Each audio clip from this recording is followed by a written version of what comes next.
Машыгуучулар, кандайсыздар? Жашооңуздар кандай болуп атат? Өнүгүү, бактылуу жашоого дайыма машыгып атасыздарбы? Бүгүнкү эфирибиз дагы суроо жооп болмокчу. Бул жерде өзгөчө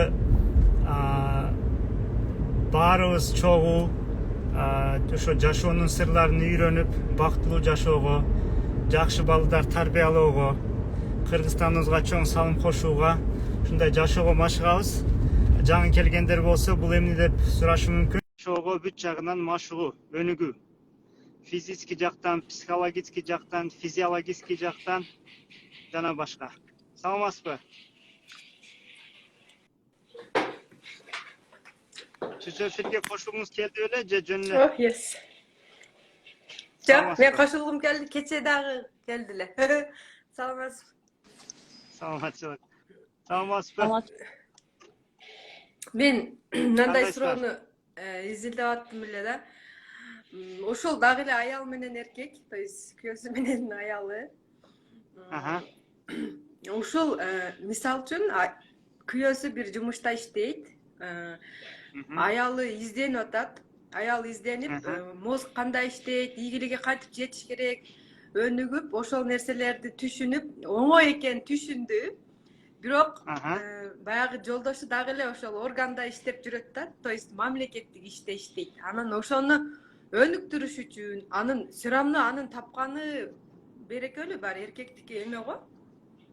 Берекелүү го, баары бир проблемаларды ошол чечет, чоңдорун.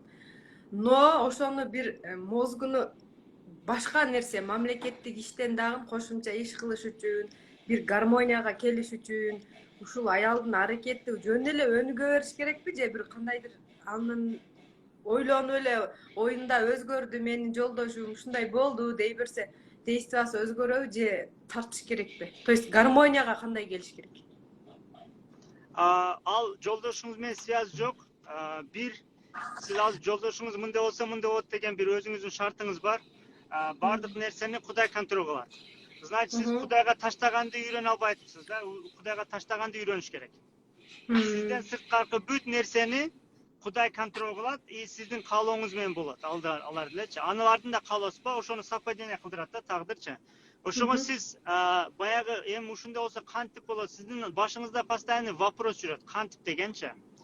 Кандай кылсам ушундай болот. Значит, жолдошум мындай кылыш керек экен. Ошого ответ таптыңыз. Ошол ответке болбой атат сиздики. Чынында кантип менен жашасаңыз аябай кыйналасыз. Ал деген сөз Кудай айтат, сен каалаганыңды мага таштабасаң, өзүм кылам десең, өзүңө таштап коем дейт да. Өзүңүзгө таштап койсо, ошо сиздин оюңузча баягы жолдошуңуз тиякта иштейт, дагы экстра кылыш керек, ошондо анан акча келет деп ошол шартыңыз бар. Андай нерсе болбойт. Кааласаңыз кылыңыз. Бул кантип болот? Сиз просто каалайсыз кандай жашоо, конечно, жолдошуңуз ошол жерден акча табабы, башка жактан табабы, же вообще акча өзү келип калабы, же бизнес болуп калабы, жер келип калабы, лотерея утуп аласызбы, же бирөө мындай эме аларды биле албайбыз. Кудай кайсы жол менен сизге ошо каалаганыңызга алып барат, ал менен ишибизде болгонун кереги жок. Ишибиз болсо анда Кудайга жол көрсөткөн болобуз да. Кудай эгер жолдошу мындай болгондо жакшы болот деп, как будто Кудайдын тагдырыны, Кудайдын жашоосун, Кудайдын немесини биз управлять этип атканга аракет кылып атабыз да. Ошондой айтып да, сен аны мага ташта деп атат. Түшүнүңүзбү? Сиз азыр таштай албайсыз. Сиз ойлонуп эле, мен өнүктүм, эгер ушундай болсо, ушундай болот деп. Сиз миллион жолу өнүксөңүз дагы тагдырда болбосо болбойт ал нерсе. Ошого сиз тагдырга таштаганды, Кудайга таштаган деген нерсени аябай жакшы үйрөнүңүз. Коркпоңуз, сиз главный каалаңыз сиз. Сиз азыр просто ойлоп атасыз да, ошо акчаны жолдошуңузга байлап коюп атасыз да, түшүнүңүзбү? Эгер акчаны Кудай берсе, эгер жолдошуңуз менен берсе, через жолдошуңуз. Тагдыр ошондой болгон болсо, анда жолдошуңуз өзгөрүп кетеби, башка жумушка киреби, повышение болуп, аны биле албайбыз. Ал болот. Сиз конечно каалаңыз. Конечно каалаңыз дагы, калганын болоруна ишенип Кудайга таштасаңыз, анан кандай жол менен болуп кетет, аны мен айта албайм, эч ким айта албайт. Эч кайсы коуч да айта албайт. Коуч айтып, мындай кылсаң мындай болот деген болбойт. Бул жерде ал себепти билбейбиз да. Sizin oyunuzdagi sebep al sizin sebebiniz. Oşo dagы bir jumuş kılsa, mınдай kılsa degençe. Ооба, кошумча жумуш Al, кылса ооба. дедим да. Sizin oyunuzca oşunda koşumça jumuş kılsa, başka bir oyda joldoşuma men de iştep jardam berem deyit. Anan har kimdin oyunda, bu eldin oyundagı nerse, adamdın oyundagı nerse. Men sizge ayттım, андай nerse bolborун, nege bolborун ayttım. Amerikada жүргөндө ошол түрктөр, арабтардын күйөөлөрү иштейт эле, балдары, бала чакасы бар, 4 баласы бар. Жыбыраган балдары бар. Анан келинчеги бар, ал иштебейт. Анан средний азиядан баргандар көбүрөөк акча табат да, логика боюнча, туурабы? Анан 2 киши иштесек дагы, 2 киши иштесе дагы баягылардан көп акча таба албайбыз да, эмнегедирчи? Ошондо биздин логика боюнча 2 киши көбүрөөк ишсе акча келет эмес. Сиздин акча кабыл алуу, эмоционалдуу шотуңузду канчалык көтөрсөңүз, эчтекеси жок эле келет. Siz үйдө отурсаңыз деле келет. Ооба, мен кошумча жумуш дагы кылып акча чогултайын дегем да. Анда акча чогултуп бир крупный бизнес баштайлы депчи. Эже сиздин айтканыңыз мындай да, ошо азыр баары ошону айтат азыр. Ошо бир аз акча чогултуп инвестиция кылып, инвестиция деген нерсени түшүнбөйбүз. Чынында эмне деген? Инвестиция деген биз үчүн гарант да, баягы грант деген, гарант эмес, как будто бир акча берип коюш керек. Инвестиция деген акча берген киши ошого акча таап бере аласызбы обратный сразу, канча убакта? Ошол инвестиция. Жөндөн жөн сен акча берсең, мага салам деп. Мага көп айтат да, инвестиция кылбайсың, инвестиция. Инвестиция деген сөз эмне? Мен ага жөн акча берип койт экен, ал ошону коротуп койт да, андан кийин болду, инвестиция деген сөз да. Ал эч ким акча бербейт. Бир инвесторду мындай сураңыздар, инвестор ким деген, инвестиция деген эмне деген сөз, ошолорду изилдеш керек. Биздегилер көбүнчө инвестиция керек, за границадан инвестиция, Кытайдан инвестиция салып бер дейт. Инвестиция Кытайларга айтыш үчүн ал 100 000 доллар же 1 миллион койгондо канча убакта сен ага 1 миллион 100 000 кошуп бересиң, же канча убакта акчасын чыгарасың, анын үстүнө прибыль түшө берет. Аны жооп бере алсаңар, анан аны жөн эле идея менен кылса, мындай кылса мындай болот экен эмес, ал биринчи жолу кылтат, ал бүт акчаны жоготот мисалыча. Ошол нерсени үйрөнүш керек мисалыча. Ошого сиздин ситуацияңыз боюнча, баягындай кошумча иштеп, алардан сиз аны как деген өзүңүздүн Кудайдан сураган нерсеңизди өзүңүз жетем деп атасыз да. Кудай сизге таштап коет, анан кыйналып каласыз. Анткени бир адам баласы жете албайт.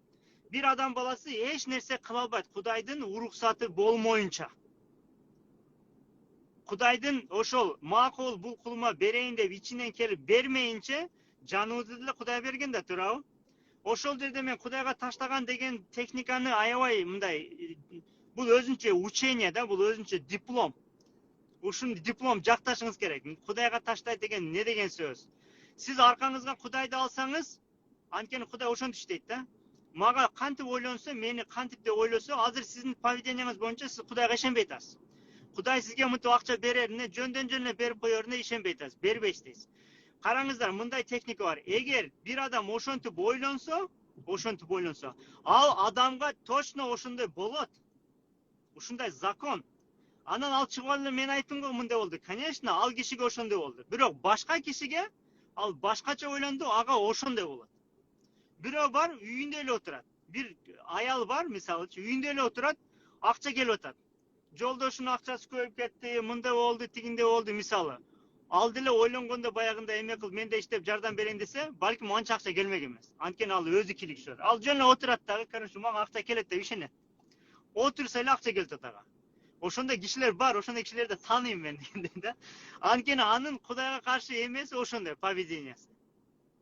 Анан сиз тырмышы монтип мен таптым акча десеңиз дагы андай туура эмес нерсе. Кудайга айтасыз да мен өз күчүм менен таптым. Мына сизге күчтү ким берди? Сизге акылды ким берди? Сизге ден соолукту ким берди? Түшүндүңүзбү? Ошондой нерсе. Бул кыска мындай айтайын сиздерге.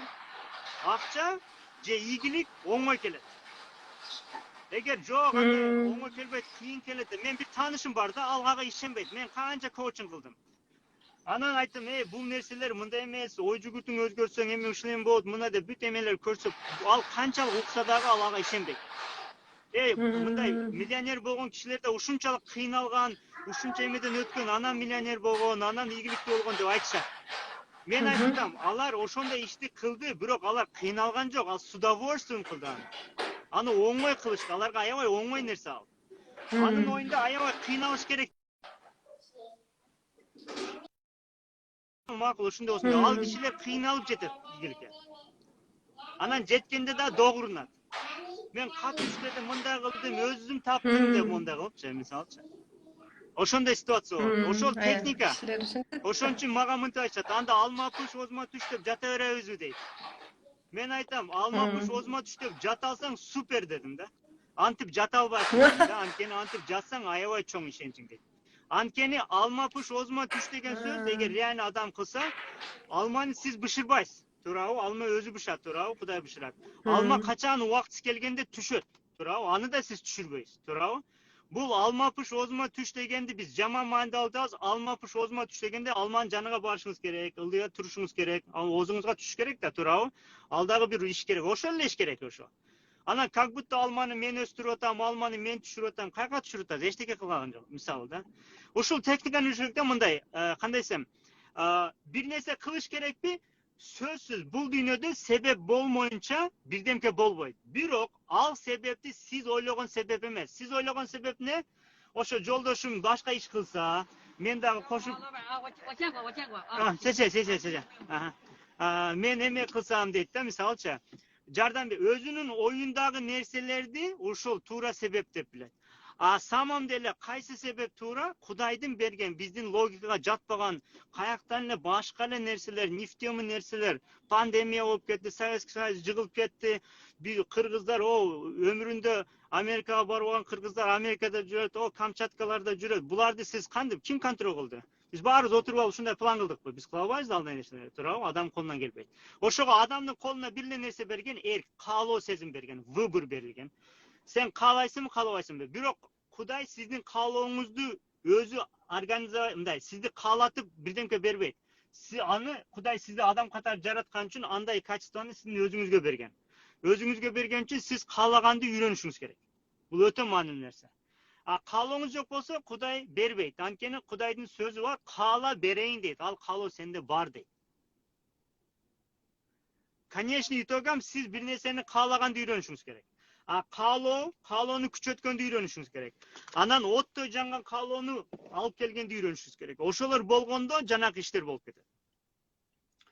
Мисалы, каалоонун формалары бар дедим, Сиз үйдө жатып алып, баягы биз айтканда алма пуш, озма пуш деген ал каалоосу жок деген ал адамдын. Каалоосу болгон адам үйүндө жата албайт, туурабы? Көчөгө чыгып, монда бирөөлөрдүн сурап, иш издеп мындаса каалоосу күчтүүрөөк деген сөз. Бир нерсе болбойсо аны кайра ойлонуп дагы бунун каалоосу физический форма деген сөз. Ошон үчүн бир адам аракет кылбай атат десе, значит анын каалоосу жок, ал аракет кылбай атат эмес. Аракет кылбай атат деген адамда андай понятие жок. Любой адам, даже инстинктивный дейли, жөн эле тубаса дейли, мисалы, бир эркек бир кызды сүйүп калса эмне болот билесизби? Ал кыйналып аракет кылабы, же анын аракети уже баягындай учуп эле баягы уже бир кыйналыш деген сезим болобу? Болбойт вообще, туурабы? Эмне болот анда бүт нерсе кылат. Анткени сүйүү пайда болду, каалоо күчөдү, ошол кызга жетиш керек, эмне кылат? Таң аткычен уктабайт, ал жөнүндө ыр жазат, ойлонот, барып таш ыргытат, анан күтөт суукта, мисалычы. Буну эмнеге кылат? Жинде болуп калды ал бала. Ошондой да, каалоосу күчтөнгөндө ошондой болуп калды. Анан бизде айтканда көзүнө май басып калды дейт. Ошол сыяктуу. Ал уже баягы сүйүү болгондо эчтеке көрбөй калат. Ошол сыяктуу эле сиз дагы определенный техниканы үйрөнүп, аябай ошону эме кылсаңыз, колдонсоңуз, сиздин каалаган нерсеңиз ошону жетет. Мен сизди уговаривать этип, мындай деп айтпайм, мен просто буларды үйрөндүм, карадым, булар иштейт экен, анан мен ошо менен бөлүшүп атам. Сиз баары бир каалаганыңызды кыласыз. Үйрөнгөндөн кийин дагы каалаган кыласыз. Сизде эч мындай, еще подсознательный болсо, ал дагы кайталана берет. Ошо бир аз нерсе үйрөндүңүз, үйрөнгөндөн кийин болду, эми үйрөндүм эмес, анткени ал 3 күндөн кийин жок болуп калат, өлүп калат. Кайра эле баягы ишкетерге кирип каласыз. Баягындай эле жашооңуз өтө берет. Ошого сиз баягы кала турган нерсе менен подсознание эмне деген ошо менен иштешиңиз керек. Сүйүү эмне деген ошо менен иштешиңиз керек, мисалычы. Мен сизге бүгүн дагы бир техникага өтүп кетейин. Мурда да түз эфирде айттым беле. Эме деген сөз бар. Брюс Липтондун бир техникасы бар.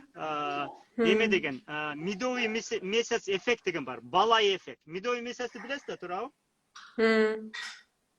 Подсознание 95% иштейт, сознание 5% иштейт. Эгер медовый месяцный эффект болсо, анда сознание 90% иштейт. Качан болот ал? Ошо медовый месяц эффект. Бир нерсени сүйүп калганда. Bir nese maksat koydunuz, oşonu sүйүп калдыңыз. Мисалы, кыз жигит сүйүп калды го, ошондо баягы жигит өзү жөн эле жүргөн. Жашоонан эме болуп, не кылып, жашы ушинтип эле баягы шалапай болуп, кийимдери начар, чачтары өскөн, сакалы өскөн, өзүн карабай жүргөн өзүчү. Анан бир кызды сүйүп калгандан кийин эртеси күнү башкача, чачтарын тарап, сакалын алып, өзүнчө кычырап, кийинип, мондо, агам эмне болду дейсиң да, ошондо медовый месяц эффект пайда болот да. Ошондо сознаниясы иштей баштайт. Ал мурдагы подсознание менен иштебейт. Ал сүйүп калды уже ошол жерде, данный моментте, ушул учурчакта жашайт ал. Ошон үчүн бир нерсени сүйүп калсаңыз, бир максат койдуңуз, бир иш ачтыңыз, же бир эгин эктиңиз, же бир нерсеге сүйүп пайда болгондо, медовый эффект болот дагы, ал сознанияңыз 5% эле го, таштап коюп аттыңызбы, отуруп элечи. Ал жерде эмне болот? Сознание 90% болот дагы, мурдагы подсознанияңыз нерсегелер күчү жетпей калат, эффект болбой калат дагы, анан жаңы нерсе кыла баштайсыз. Ошол эффект, медовый месяц эффекти колдонсоңуз, ошондой. Мисалы, мен эмнеге колдоном? Бир максат койдум, бир цель койдум. Тура ошол целди ойлоп, ошону сүйүп калдым. Ошого жетсем кандай болот, мындайлар болот экен, тигиндей болот экен, канча акчам болот, не иш кылып аткан болом, тигинде ошону күнүгө ошону ойлонсоңуз, баягы подсознательный эми бүгүн туруп эмне кылам, эми ушу күнүгө эле ушинтип иштете берет экен, ушинтип эле жүрө беремби, эч өзгөрбөй жатам, мындай кылам, канча коучингге барам, болбойт, тигиндей. Көрдүңүзбү, сиз аны заранее эле подсознанияңыз иштеп атат. Анан баягы сүйүп калганыңызда подсознанияңыз жабылат дагы, сознание күчтөнүп кетет. Ошондо күнүгө мындай жанданып турасыз да. Дагы башка бир нерсе айтайын сизге. Мен мисалы, мен ошону колдоном да. Мен бул жашоого келдим. Келинчегим мага керек. Бала мага керек. Үй мага керек. Мен жакшы, психологически бактылуу жашаш үчүн ошолордун баары мага керек. Ошон үчүн келинчегимден эчтеке күтпөйм. Балдарымдан эчтеке күтпөйм. Баары меники. Балдарым чачып салса, мен мурда урушуп, тазалабайсың, ушундай да, мындай бул чечилбейт экен да, балдарым чача берет экен да. Ооба. Анан кийин бул балдар мага келет. Эгер мисалы балам жок болсо, чача турган эч ким жок болсо, ойлодум да, эми макул балдарым жок болуп калса, эч ким чачпайт, үйүм таза отурат, мындай жакшы отурам. Бирок ошол мага керек деп. Керек эмес, туурабы? Значит, балдарым чачса, мен ишим эмне өзү? Балам чачса, баламдын чачканын жыйнап чыгып коюм, мен ата катары же апа катары же эме катары менин ишим да, менин бактым ошол да. Неге мен аларды урушуп болом? Деп ана сразу бирден койсам эме коем, сындырып койсо жаңы алып берем, эме кылсам мындай кылам, бул мага кайф. Мен жашоом мага бактылуу болуп атат. Мен балам урушкан эмне керек? Балам аякта турат. Келинчегимде эчтеке кылбай эле койсун. Бирок андай кылат да, уже бирок мен кылбай эле койсун деп күткөндөн кийин кылсам мага сюрприз боло берет. Ой, тамак жасап коюп турбайчы. Ал жөнөкөй адамда тамак жасаса, конечно, келинчегиңде жашаш керек да, тигиндей да деп, уже өзүңдүн жашооңду бирөөлөргө жүктөп койгонсуң да, кыйналып жашай бересиң. Значит, ошол ошол сурооңуз боюнча жыйынтыктайлы. Сиз азыр мындай болуп атат, мындай деп кыйналбаңыз. Сиздин просто как деген вопрос жүрөт да башыңыздачы. Кантип деп туруп эле анан ошо болбосо эле кыйнала бересиз да. Эми ошо кантипти алып каласыз. Кантипке жооп бериңиз. Мен билбейм деңиз. Сиз, конечно, каалаңыз бай жашаганды, ошо канча актаа болгонду, үйүңүздү, бала чакаңызды, жолдошуңуз эмне кылып жүрөт, эмне кылып кийинип жүрөт, сиз кандай кийимде, ошолордун баарын жазыңыз баштап. Анткени сиз каалооңузду билдиришиңиз керек. Аны жок эле каалооңуз жок эле отуруп эле жүзүнө коям, мына болбойт. Сиз айтасыз да, жолдошум мындай кылса, анан ошол болот деп шарттанып атасыз да. Андай эмес. Сиз биринчи эмне болгонун каалаңыз, анан жолдошуңуз кылабы, башкасы кылабы, аны Кудай билет. Кудайга таштаңыз. Анан ошо кантип деген суроого мынтип жооп бериңиз. Мен билбейм деңиз. Действительно, келечекти эч ким билбейт. Сиз билбейсиз. Сиз миллион жолу мындай болот десеңиз да болбойт ал нерсе. Туурабы? Келечекти эч ким билбейт. Билгенде баарыбыз билет элек да, мояка бар иштегиле, ошол жакта $1 миллион табат экенсиң, мындай кылып айтат. Анан баары чакырып атат азыр. Сетовойго чакырып, мая кылса Америкага барсаң мына Америкага баргыла, Россияга баргыла. Ошол айткан нерсе болуп атабы, ошо баргандардан сураңыз. Ошончу болуп атат экен. Келечек билбейт. Ошого сиз билбейсиз. Мен билбейм дейсиз. Кантип ошол жака жетесиз? Мен билбейм, бирок ошол болот. Ошону каалайм, ошого ишенем. Каалайм, каалашыңыз жаңа мотивация болот. Ошого ишенем деген Кудайга ишенген болот, Кудайга таштаган болот. Анан Кудай ошону сизге алып келет. Ошо болот деген Кудай закон койгон. Мен пендемдин каалаганын бердим деген эми аят бар. Ал деген сөз, значит, сиз каалаганыңыз азыр берип атат. Сомненияңыз болуп атат, аны да берип атат. Анткени сиз болбойт деп атасыз да, ошол сизге болуп атат. Анан бүгүн жаңы буквально азыр үйдөн чыгып машинага кетип атканда бир жаңы бир илхам келди. Же мындай ой келди, же мындай анализ келди. Мындай карасам, мага айтышат да, ошо каалаганын кантип билесиң деп. Мындай карасам, байлар, ийгиликтүү адамдар kalagan nersesini köp bilet eken. Orta adamlar, kede adamlar kalabagan nersesini köp bilet eken. Je oşonu köp oylonot eken. Hazır uspешный adam menen сүйлөшөм да, менчи мисалы же байлар менен сүйлөшөм. Алар сүйлөшүп атканда ал каалаган нерсесин айтып берет.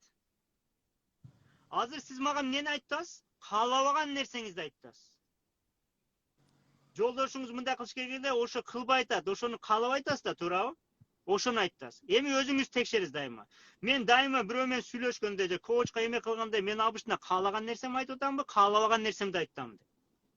Бул эмне үчүн маанилүү билесизби? Сиз оюңузда постоянно эмне жүрсө ошо келет. Значит, каалабаган нерсеңиз оюңузда жүрсө, ошол нерсе келет сизге.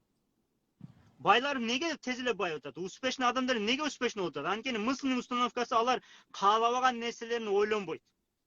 Каалабаган нерселер жөнүндө сүйлөбөйт. Алар эмне жөнүндө сүйлөйт?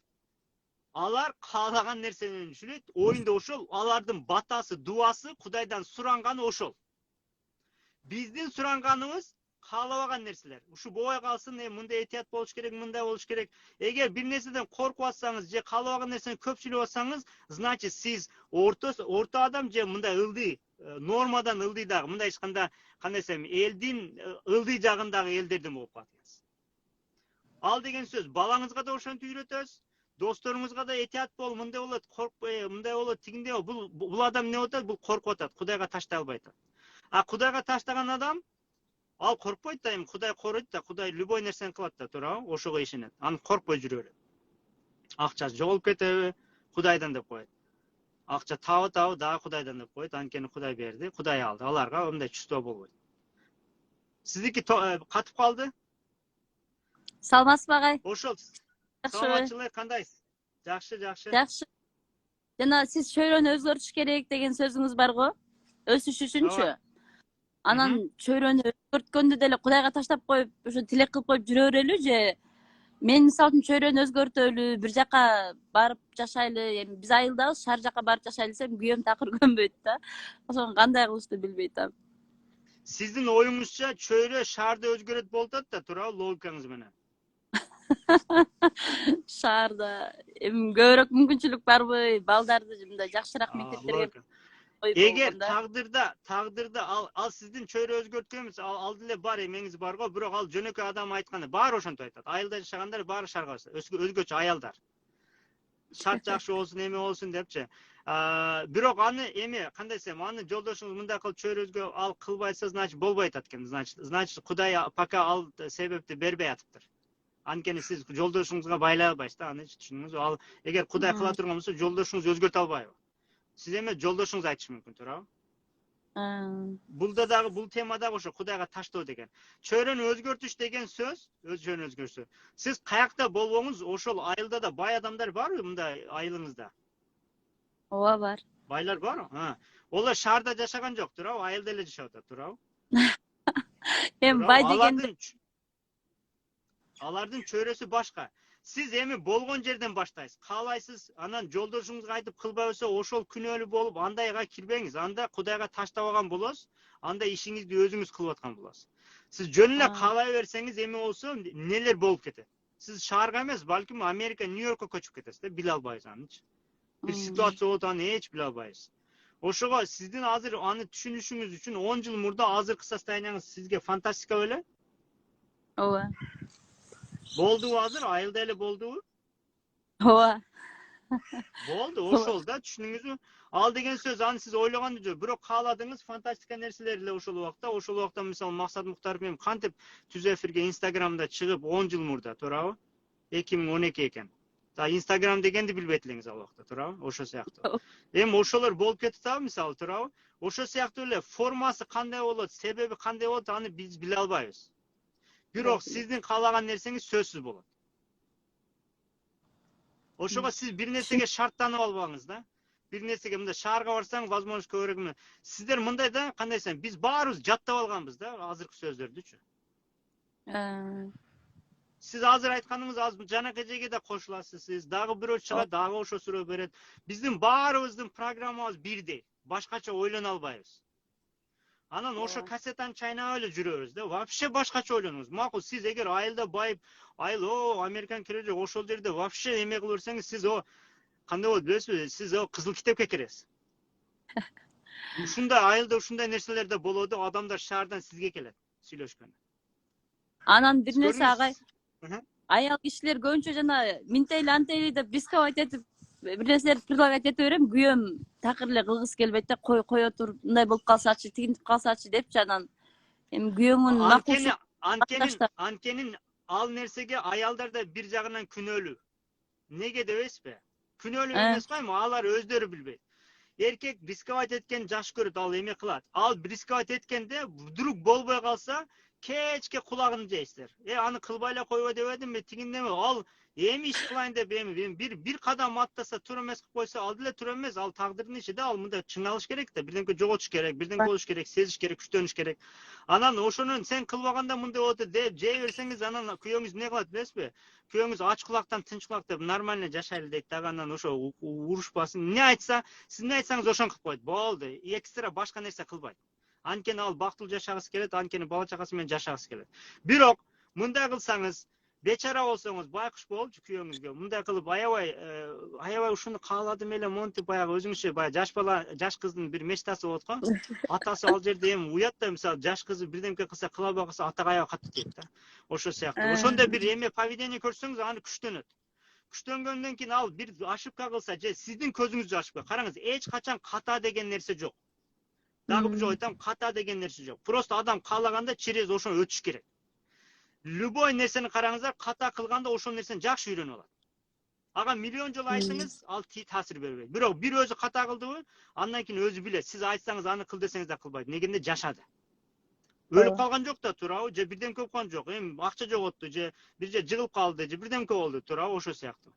Ошого ошо сиздин темаңыз боюнча да баягы Кудайга ташта деген дипломду алышыңыз керек экен да. Ошо окушуңуз керек экен. 5 жыл окуйсузбу, 10 жыл окуйсузбу, бир жума окуйсузбу, аны биле албайм мисалчы. Булар макул, сизден окуп үйрөнөбүз агай. Рахмат чоң. Мен бөлүшүп атам, эми сиздерге эме кылсаңыз ошондой болот. Эчтеке эмес. Рахмат агай. Иштериңизге ийгилик. Кубанычтамын. Рахмат, Мен ошо кошулгандар болсо дагы эме кылам. Сизге ийгилик каалайм. Үй бүлөңүзгө салам айтыңыз, бактылуу жашаңыздар. Кошулгандар кошуп атам.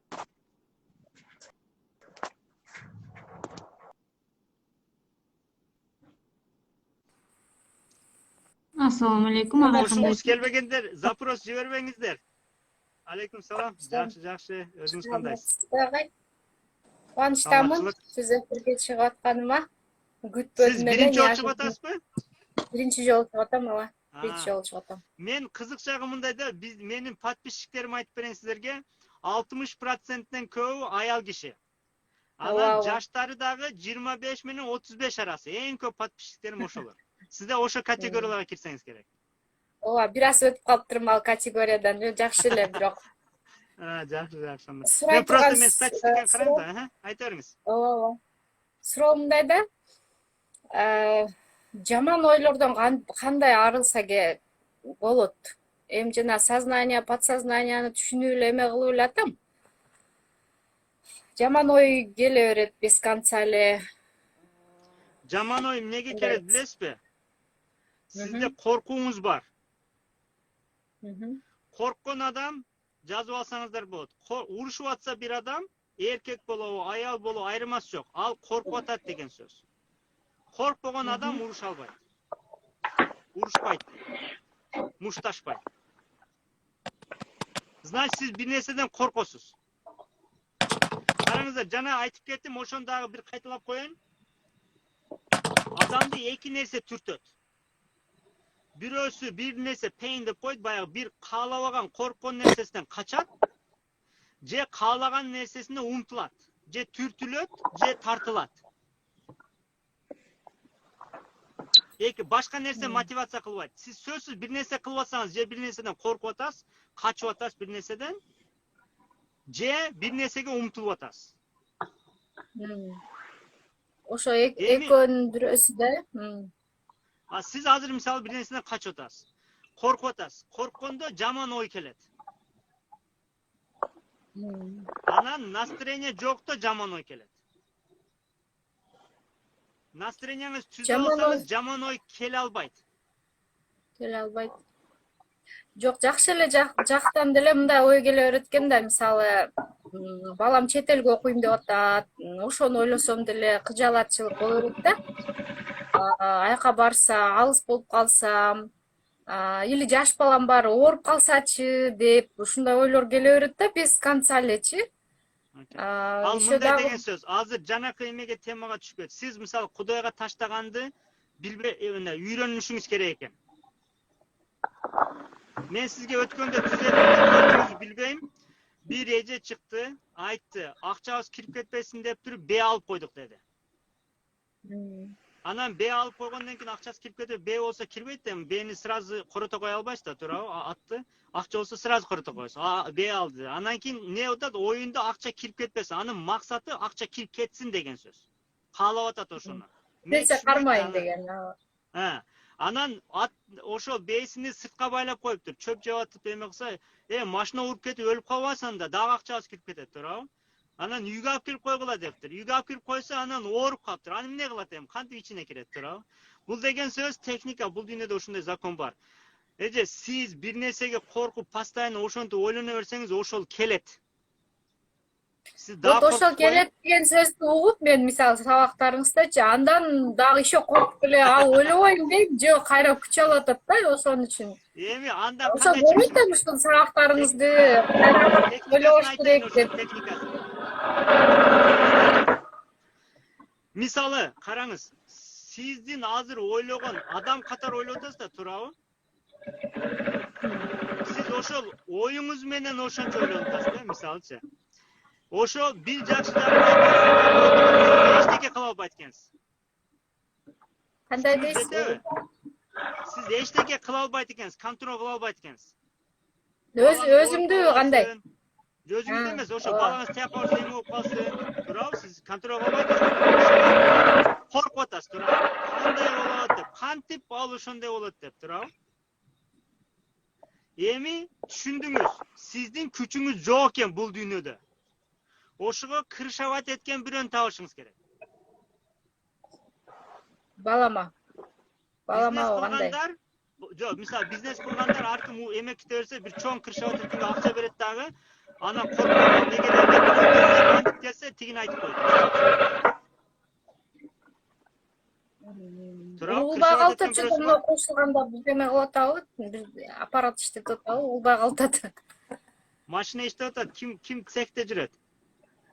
Цехтегилер бираз жаап турасыздарбы? Же микрофон өчүрөсүңөр үчүн? Жаңы кошулган айым же эркек байке ким экенин билбейм. Сиз чыгып турасызбы, Кичпелдикке? Ошо угулбай калып атат да, ошо оюм бир жерге топтолбой калды. Эмне дедиңиз? Крышавать этиш керек дедиңиз. Сиз бир нерседен коркуп атсаңыз, сизге бир крыша керек. Крыша деген түшүнөсүз да, туурабы? Ооба. Бирөө келсе, тийишсе, эме кыласыз. Эме сүйлөшүп кой десе, ал чечип коет ишиңиз, туурабы? Ошондо дүйнөдө эң чоң крыша бар да. Крышавать эткен. Бирөө бар. Ал Кудай. Сиз Кудайга таштабасаңыз, ошентип корко бересиз кечке. Ошо сиз айткандай ошо Кудай деп билип туруп деле ушинтип корко бересиз, но ошо мындай крыша дегениңиз ошо жеткиликтүү болду. Ооба. Мисалы Кудайды билип туруп корко беребиз деп атпайсызбы? Значит, Кудайды билбейбиз азыр. Кантип билебиз? Ушунча ааламды жараткан микроорганизм, макроорганизм жараткан ушунча нерсени ал өмүрүбүз жетпейт да билиш үчүн, туурабы? Биз азыр 11-класска окуду, аттестат берди. Эмне билдик? 2+2 4, биология андай мындай. Биякта акча табыш кандай, психология кандай, кантип жолдош менен жакшы жашаш керек, кандай кылганда бактылуу жашалат, баланы кантип тарбиялаш керек. Булар ушунчалаган көп нерсе да, булчу и важный нерсе. Ал дипломуңуздан да важный, туурабы? Кычыраган 5 дипломуңуз бар, красный диплом, американский, Гарвардты бүтүргөнсүз, бирок жолдошуңуз жок, анткени ажырашып кете бересиз, баланы өстүрө албайсыз, бактысыз жашайсыз, анан дипломуңуздар тизип алып туруп анан айтасыз да, значит, ол диплом кереги жок экен депчи. Мунаны билбегенден кийин ал дипломдор, Гарварддын диплому бир тиын экен дейсиз да, туурабы? Ошон үчүн бул дүйнөдө важный сабактарды, важный жашоонун сабактарды мектептер, формальный образованиялар үйрөтпөйт. Алар жоопкерчилик албайт. Неге дегенде ошондой дагы жакшы. Мен башкарсам дүйнөнү туурабы, мен неге өзүмө конкурент каалайм? Сиз азыр монтип бактылуу байып жашап кеткениңиз мага зыян. Анткени дагы бир конкурент чыгып атыптыр дейт да. Ошон үчүн алар каалабайт. Алардын каалаганы сиз ошентип кыйналып иштеп жүрүңүз. Анан аларга ишчи керек. Кичине акча берип койсом иштей бересиз. Эч мындай жок иштебейм деп жатып албайт. Дүйнө ошону жатып алсын азыр баарычы. Экономика эме болгондон кийин тигилер эме болот, паника болот. Ошон үчүн бир управление керек.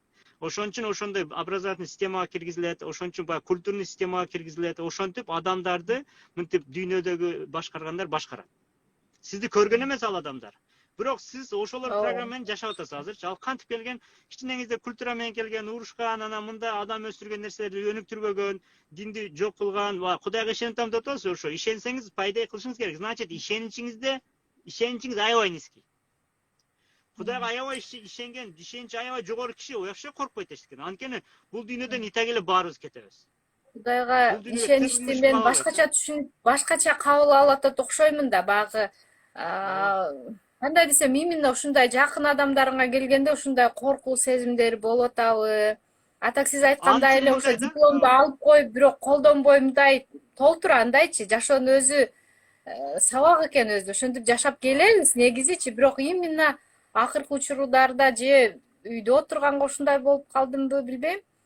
Ушундай коркуу сезимдер аябай. Азыр мындай кылышыңыз керек. Мисалы мага суроо бергендер, как будто дүйнөдө жалгыз ал киши ошондой дефект бар дегендей да. Сиз эмес, масса ошондой. Кыргыздар эмес, казактар эмес, орустар эмес, американецтер да ошондой. Сизге окшош. Үйдө отуруп алып, депрессия болуп, бирдемке болуп, азыр мен аңгиче билем да, мен аякта адамдардын суроо бергенин билем. Ошо сизге окшош эле суроо берет да. Мында отуруп, эмне кылышым керек деп. Эми ошол нерселерди мен жакшы суроо бердиңиз. Эми мен эме кылган ишим да ошол да, ошондой нерседен сиздин оюңузду өзгөртүп, мындай өзгөрткөнгө себепчи болуп, эме болуп, сиздин жашооңуз жакшы болсо мага эме мен успешный болом да. Максат Муктар мына успешный болду. Анан эгер баягындай өзүмчө баягы мактанбасам, значит сооп да келет. Мактанып коюп, анан сизден эме кылып, сиз мени мактап койсоңуз, мен ох деп сүйүнүп алып калсам, сообу да жок болуп калат. Тигиниге барсам, сизге жардам бергеним да бир тийин болуп калат да. Анысыңар ошо, сиздин азыр коркконуңуз, мисалы мындай, коркууну жеңиш үчүн Брайан Трейси эки нерсе айтат. Сиз эки нерсе боюнча иштеп көрүңүз. Бирөөсү знание, бирөөсү желание. Знание деген билим. Мисалы, сиз азыр мен сизге айтсам, дагы бүт ошо чет өлкөгө чыгып окуган балдарды көрсөңүз, алар сизге айтып берсе, ата-эне сүйлөсө, сиз уже знание пайда болгондон кийин коркпой каласыз. Элдин баласы меникинден да кичинекей, кыздар жүрөт экен аякта, мындай дегенден кийин анан ох деп каласыз да, коркпой каласыз. Знание келди. Экинчиси желание. Сиздин каалооңузду күчөтүшүңүз керек. Коркуунун жеңүүнүн ошол кыйын болуп атат ошол. Эми ошол кыйын болуш үчүн мисалы сиз коркууңузду айтыңызчы, эмне коркууңуз бар? Ошо баламды чет элге вдруг окуса, ошол жакта окуса, может бир нерсе случай болуп калса, билбей байланыша албай калса, мисалы балам тиги Ошто окуйт да, бизден аябай 4 сааттык жол алыста окуйт, анан телефон албай деле кое берет да, баягы агайлар да деп коет дагы, байланыша албайм. 11 бүтөт быйыл, 17 жашта. Анан ошондой коркуу болуп. Ооба. Жолдо баягы бир эженин интервьюсун угуп калдым эле. Жолдошуң мындай жумуштан кечип калса эле уже сразу эмелер башталат депчи. Подозрениялар башталат дегенде. Сиз ал сиздин башыңызда. Эч кимде андай нерсе жок, только сизде. Бирөө да кылган жок анычы. Сиздин мыслный установкаңыз ошондой. Балким кичинеңизде ошондой болгон, бир нерседен коркуп калгансыз, ошол келе берет, мисалычы. Ошол коркууңузду жеңишиңиз керек экен, анда болбой калат. Бир, экинчиси анан балаңызды эмнеге сурадым? Анткени балаңыз 17 жашта болсо, 16 жашта болсо, ал сознаниясы иштеп атат. Баланын апанын ою балада, баланын ою таладагы, бул сизде да болгон, сизде ошону, бул натура. Сиз качан сизге кыйынчылык болмоюнча, ал бала сиздер жакшы жүрөсүздөр, болду, спокойно болот дагы, ал өз жөнүндө ойлойт, сизди ойлойт деп да ойлойт, ошентип өзүнүн менен жүрө берет. Бир. Эми сиз ал баланы ташташыңыз керек. Ал бала эмес уже, ал киши. Бирок сиз апасыз түшүнүп атасыз, эме кылып атасыз, бирок балаңыздын мындай кандай десем, бир жашоого кандай десем, жашоону таап, күчтүү болуп, жашоону жакшы эме кылып кеткенди каалайсызбы? Ооба, Ошону конечно. кааласаңыз балаңызды ташташыңыз керек анда, оюңузда. Ишенишиңиз керек, ал чоң эле бала, канча балдар жүрөт. Сиздин балаңыздан дагы хуже ситуациядагы балдар көчөдө жүрөт, туурабы? 1 жашында жүрөт. Ооба. Сиздин балаңыз эмне кеми бар? Алардын ата-энеси тилеме кылбайт, ишенип балдарыңызга, бала жүрөт. Сиз дагы эле балаңызга ишенбестен муну кыл, тигини кыл деп атасыз. Балаңыз сизден акылдуу, балаңыз сизден көп энергиясы бар. Балаңыз сизден көп келечекти билет, келечекти ойлойт, каалайт, ошо.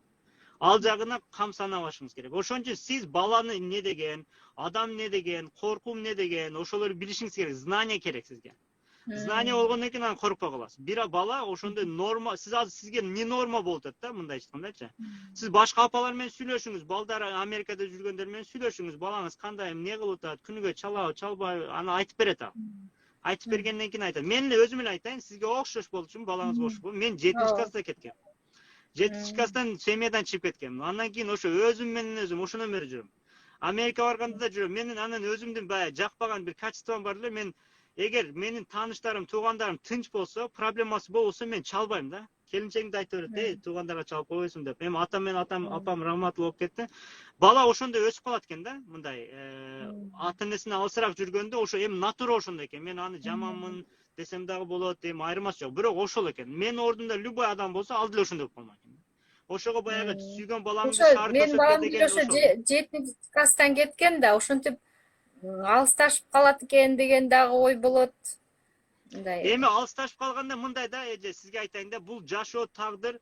Макул алысташпаса сизге бир башкача сценарий айтып берейин. Балаңыз дайыма жаныңызда жүрөт, дайыма сизге жардам берет, колуңузга суу куюп берет, бутуңузга суу куюп берет, бирок балаңыз бир балтага сап болбоду, өнүкпөдү, бир адамга бир салымы болбоду, анан Кыргызстанга бир салым болбоду, мындай элдердин мындай көргүнүктүү бир адам болбоду. Сиз ошону каалай белеңиз. Жок, конечно, жок.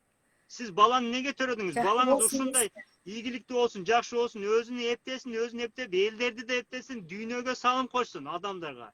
Ушул эженин баласы экен, карасаң дүйнөдө ушундай известный киши экен десе каалабай белеңиз, Чыңгыз Айтматов сыяктуу. Ар бир ата-эне каалайт да, туурабы? Ошол, сиз ошол нерсеси менен бактылуу болосуз, ал акча таба, сизге жибересиз, жашооңуз жакшы болот, ал жагын эме кылбайт, мисалычы.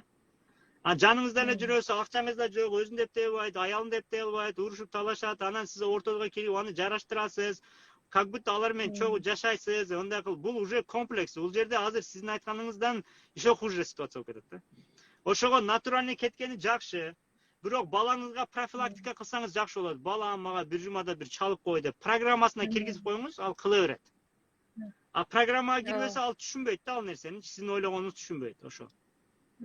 Ошону программасына киргизе албаган үчүн ошондой коркуу болуп атат да. Телефон колуна тийгенде единица болот, атасына чалып, единица керек деп чалып, ошо атасы менен сүйлөшүп коет, анан болду ата менен сүйлөштүм деп мага эме кылбайт экен да. Мага чалбайт да, анан единицалар жолдошуңузга айтыңыз, единицаларды мындан кийин апаң салат деп койсун. Апаңа чал деп. Салып бербей кой депти. Жок, караңыз, чын. Мен ошо бир жумада бир телефонун колуна бергенде чалып тур балам, колуңа телефон тийгенде мага чал дейм да. Анан сразу пятница күнү кечинде берет дейт. Эми иногда башка күндөрү деле жанында болсо керек, но балада эми кандай переходный возраст. Сиз өзүңүз ал билбесе сиз чалып туруңуз. Пятница күнү сиз чаласыз. Анан бирденге дап берсе, чалбадың го, бүгүн эмкиде сен чал десе, ошентип үйрөтөсүз. Кадимкиде эле мектеп сыяктуу эле үйрөтөсүз. Үйдөгү неге балдар чачат? Мен байкадым да, менин балдарыма үйрөтпөпмүн. Бул ботинкаларды үйрөтүп койгонбуз да, үйдө оюнчук ойноп туруп калтырып коюп атат да. Ойногондон кийин бияка коет деп, мынтип үйрөткөндөн кийин бала эмнени үйрөнсө ошону кылат экен да. Анан кылбасаң аны наоборот сага кылдыртат да. Ботинкаңды таштап коюпсуң го дейт, мисалчы. Анткени аларда сознание жок да, аларга үйрөтүш керек. Сиз үйрөткөн эмессиз аны. Сиз андан өзүнөн күтүп атасыз, туура? Үйрөттүңүз беле ошондой бир эме тарбиялап атканда кичинеңизде. Караңыздар, баарыбыз эмне кылабыз, мындай кылабыз деп туруп, ошо кичинесинен баштап үйрөткөндө бала ошого үйрөнөт. Аны үйрөтпөй туруп өзүң билип кылбайсыңбы, ал болбойт. Анда сиздин катаңыз болуп калат. Мен ошого балдарымды айтам да, бала жашырагындачы чалат эле да. Ошо перебивать эттим, кечирим сурайм. жашырагында чалат эле да, чалып апа деп мынтип эме кылат эле да, постепенно чоңойгон сайын же чоңоюп чоң киши болуп кетип атабы, ушундай Эки болуп нерсеси калды бар. да. Ата чалат. Чоң болгону бар, бир анан эркек бала, туурабы? Кыз эмес. Эркек бала, эркек бала. Сиз мындай кылыңыз азыр, ооруп калдым, больницага жатып калдым деген макул, чалбай койсун анан. Ошондо не норма болот? Азыр мындай болсо норма. Баардыгын балдар ошондой. Мен да ошондой болчумун. Баланын ою талап. Нормально эле эме экен да, анда переживать этпейли. Ошол Сизде просто Кудайга неге переживать? тапшыруу. Ненормальный болуп да сиз ситуацияңызда. Элдер менен сүйлөшүңүз, балдарым не кылып атат экен, не кылат экен, аларга чалабы экен, чалбайбы экен. Ошентип бир мындай жашооңуз биз сиз өзүңүздү сравнить этишиңиз керек да бирөө менен, туурабы? Анан элдерки да ушундай экен дейсиз да, анан спокойно каласыз. Окей. Эме түшүнүктүү эле болду. Ошол ачык болуш керек, Кудайга тапшырыш керек деген ушул кичине сложныйраак болуп атат да, сабактарыңызды угуп атам. Акырын болот эже. Сиз ага да шашкан кереги жок. Жөн эле каалаңыз. Мындай эчтеке кыла албасаңыз да каалаганды үйрөнүңүз да. Анткени каалоо сиз кыла аласыз да. Каалабасаңыз болбойт. Каалагандан кийин уже биринчи баскыч ошол. Биринчиси каалаш керек. Любой нерсенин бардыгы, даже экономикада эме спрос и предложение деген бар. Спрос дегендин эң түпкү тамыры адамдын каалоосу болуп эсептелет.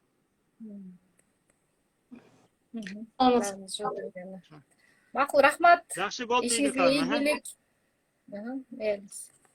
Саламатсызбы? Кенжегүл, Бишкектен. Мен өзүм бухгалтер болуп иштейм. Көп жылдан бери айлыгым абдан жакшы. Бирок мен дайыр бизнес ачуу өзүмө. Ошол эркинтип мен каалап кетtim. Мен дагы «Тайны подсознание» деген китепти окуп, көп нерселерге жетишкем. Мисалы, квартира алам дегенде акчасы жок, эчтекеси жок эле. Ошо китепке ишенип, мен каалайм ушу болот деп атып, шарттары түзүлүп жетишкем да.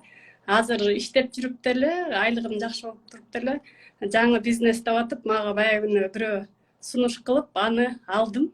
Жакшы. Бирок өзүм наемный работник болгон үчүн убактым жетишпей атат да. Кандай кылып муну такыр таштап тияка да кете албай атам, анткени анча мынча коркунуч бар да. Бирок ал бизнес билем, ал эме мебелдерге оюлар, даяр оюлар, ошолорду чаптап, мебелчиктеринде мебель жасагандар менен иштешем. Ушу менин ситуациямда, мисалы, ал билем, жакшы жумуш, абдан сонун болот. Бирок мен ушу убактымды туура бөлүштүрө албай атам. Көп убактым эле өзүмдүн бухгалтерияма кетип калып атат. Сиз эгер бухгалтер болсоңуз, сиздин баягындай план эмелериңиз өнүккөн окшойт деп ойлойм да. Мисалчы бухгалтерлар, анан баягы секретарларда баягы плановый система жакшы иштейт да. Мындай убагында кылат, буну мындай кылат, убакыт сааты бар, туурабы? Сиздин проблемаңыз азыр экөөнө жетишпей атам деп атасыз, туурабы? Ооба. Экөөнө жетишпей, кандай кылсам деп. Наркы жагыңызды ким иштетет? Же өзүңүз барып иштетесизби? Азыр ал үйдө эле, анан мурунку клиенттер бар да, мен бул даяр бизнести сатып алгам да. Анан мурунку клиентти мага жөнөтүп атат, ал ошо менен эле үйдөн келип алып кетип калып атат. Мен азыр эми базардан, мисалы, Кулатовадан, строительный базардан место алышым керек, аяка кызымды отургузсам болот. Анан бир сыйра реклама таратышым керек. Анан ошо барып место издегенге дагы убактымды бөлө албай атам да. Мындай нерсе бар да, убакыт бөлө албай, убакыт бөлөм дегенде ал жерде убакыт менен связь жок да. Ал жерде сиздин баягындай, кандай десем, сиздики самодостаточный болуп атат. Сиздин ушул состоянияңыз сизге норма, не норма болбой жатат. Мынтип айтайын, башка бир кече жакында ошо Рыбаковдун мындай кичинекей эле эмесин окуп калдым да. Сен дейт баягы мен чоң нерсе каалайм, мындай ушу иштеген каалабайм, анда мындай. Жок, сен анда каалабай атасың дейт. Сенин немең күйбөй атат дейт да, мисалычы. Жаның жанбай атат. Сен просто сага ошо подсознательный сага норма болгон үчүн сен ар нерсени айта беришиң мүмкүн дейт. Бирок реальностьта ошол сага жетет экен дейт да. Мен деле ошентип айтмакмын да, сизге азыр ошо үйгө алып келип койсо берип коюп атасыз, ошо сизге жетет болуп атат да. Сизге норма. Эми эмне кылыш керек? Сиз эмоциональный, бул жерде убакыт эме жок андай нерсечи. Анткени президент эле иштеп атат да, туурабы? Президенттин иши сиздикинен көппү? Туурабы? Значит, ол жерде сиздин эмеңиз менен связь жок ал жердечи, баягы убактыңыз жетпегенден. Мен деле иштеп атам мисалычы. Балки мен сизден көп акча таап атам. Жөн эле даже сүйлөшүп отурам биякта сиз менен. Сиз менин акчамды табыш үчүн мисалы эсептесеңиз канча иште канча убактыңыз кетет, аны жетишпей калмаксыз да мындайчы. Ал жерде просто эмоциональный счетуңуз канча болсо ошончо движение кыласыз. Эмоциональный банкты көтөрөм, значит. Эмоциональный банковский счетуңузду көтөрөсүз. Анын үчүн максаттар жазыш керекпи? Анын үчүн мындай кыласыз, кандай десем, ошондо кругда болосуз. Ал сиздин кругуңузда сизге окшош сизден ылдыйраак. Ошон үчүн сиз аларды көрөсүз, алардан бир аз жоңосуз, анан өзүңүз жакшы сезип жүрө бересиз. Сиз азыр сизден жаш, эптеп эле мынтип образованиясы жок, айылдан келгендердин 5 компаниясы бар, монтип чуркай иштеп жүргөн бир көрүңүз, жөн эле отуруп чай ичиңиз. Бир сүйлөшүңүз. Сиздин мээңиз мындай эме болуп калат, комага түшүп калат. Кантип чын айтасыз да, сиз мен дипломум бар, ушундай бухгалтер ушунча акчаны жакшы, чоң акча деп жүрүпмүн. Мону карасаң дейт да, түшүнүңүз, мээңиз ошентет. Анан пытырайсыз. Анан гарит болот да бир жагыңыз. Анан ошондой болгондо эмне болот? Сиз аны мен кыла албайм, эчким болот. Сиз өзүңүз жол табасыз. То есть Канааттанып жашап атасыз азыр. бул азыркы жумушумду, бухгалтерлик жумушумду токтотуп, тияка баш отуп менен кирип кетип деле кереги жок, Аны мындай да, любой эмне кылыш керек, буну кылыш керек, буну кылыш керек дегенде көбүнчө тагдырга таштаңыз. Тагдырга таштаган мындай деген сөз да, мен силерге айтайын, эки түрдүү бар. Бир нерсени кааладыңыз, кылып атасыз, бир кылдыңыз, эки кылдыңыз, үч кылдыңыз, болбоду, значит тагдыр ал жака сиздин каалооңузга ал жол менен барбайт экен. Сиздин максатыңызга. Аны таштаңыз. Миллиард жол бар, туурабы? Кудайдын жолу миллиард да, туурабы? Башка жол биздин билбей, даже оюма келбеген, даже вообще азырынча даже адамзатты билбеген даңы бир нерсе чыгып калышы мүмкүн да. Туурабы? Кудай чыгара берет да. Ошол бир жагы. Бир нерсени кылып атасыз, наставить этсеңиз, аябай наставить этсеңиз ал болуп кетет. Реально болот. Бирок ал целге алып барбайт. Сиздин оюңузча ал целге алып барыш керек да, провал болот жолду. Анан кылдыңыз, болду, бирок каалаганыма жетпей калдым дейсиз. Ошондой болот. Экинчиси, бир нерсе келет жашооңузга. Не в тему нерсе келет. Баягындай болбогон, ойлобогон ал нерсеге вообще ишенбеген нерсеңиз наставить этет сизди. Бир наставить этет, эки наставить этет, үч наставить эткенде сизге вообще жакпаса да, каалабаса да караңыз. Анткени сиздин каалаган, жаккан нерсеңизге ошол жол менен барат. Жөн эле баягы кылбасаңыз да эмне болду деп бар до конца угуп же жолугуп бирдеме кылып көрүңүз, анан сезилет. Меники ушул бизнес ушундай болуп калды. Мен бухгалтерия боюнча көп эле кишиге жардам берем. Анан билгенимди айтып эле берем, үйгө келип калып эле, анан бирөө ушурекиндей мебель жасаган цехи бар. Анан ушинтип бирөө бизнесин сатып атат, бул көптөн бери иштейт деп бир айтып кетти. Андан кийин келип дагы көрсөтүп отуруп, монекиндейлерди жазап атабыз. Анан муну болсо баягы бизнес сатып атат деген кореец эмес бир ошореки неметип атат деп дайыр көрсөткөндөн айттым да. Барып сүйлөшүп көрөлүчү. Мага деле ушундай бир болбосо ойлоңуз, бухгалтерия каякта, мебелге иши ойма чийме кылган каякта, туурабы? Нефтемий нерселер да, туурабы? Бирөө келип бухгалтерный компанияны сатып атса, жок дегенде логичный болот да, туурабы? Ошон үчүн нелогичный нерселер менен иш болот да. Анткени тагдыр үчүн баардыгы логичный.